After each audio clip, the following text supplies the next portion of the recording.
ako na. Ako na palang kasana lagi. Palang kasana lagi. Ha? Palang kasana lagi na.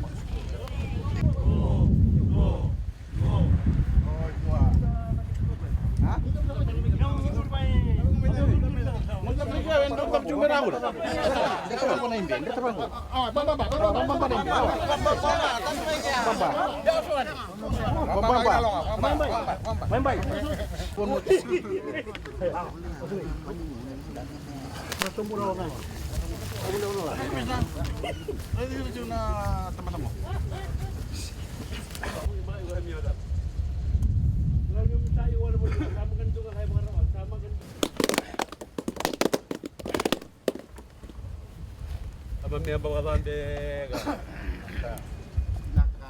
Orang uwi na mani uwi na lo mani bigaran. Namya uballe bu ikupuna. Orang abu ni baloti kaba. Namya lo mani balai nati ana orang aro kiu. Nah, wale di bonua. Kalau mani abu telefon nanti. Dengan bu balai uwi na tuan. Lebari kita ngali lin beka wale di bonua buah. Sama ka beka gon rama na palimen. Am sama aro ite la kon ta sama palimen. Am sama ni bei ko. Ni ngat ko buah. Beka na to hala nga sa ko na miolo mo wale.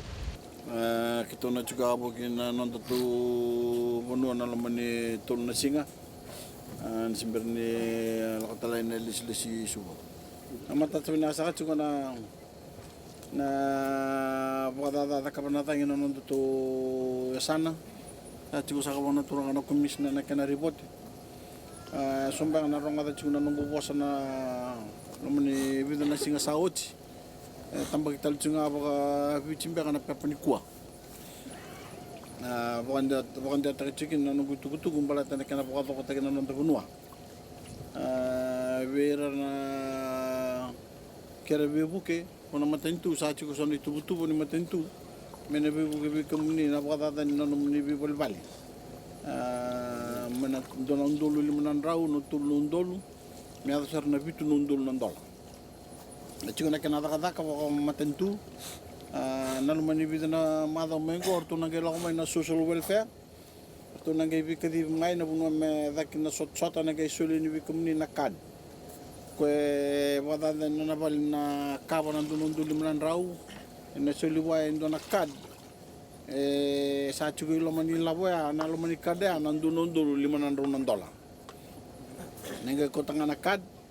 Panabi company ni Tarabale, nengelai tatarnum ni Yaya kina. Kad nga ni Tarabale, sini kad ko image mele bulikin nambia, sele bulikin na fridge.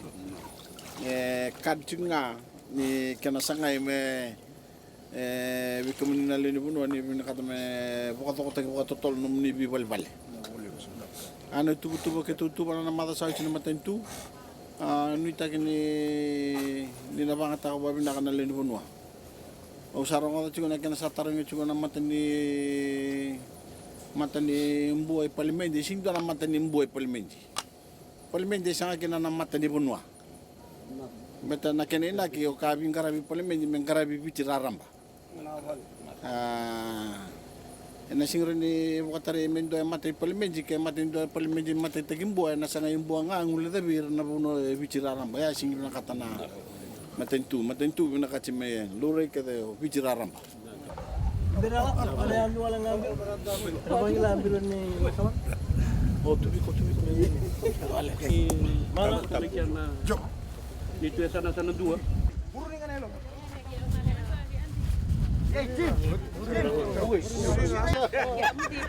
Tunggu bro.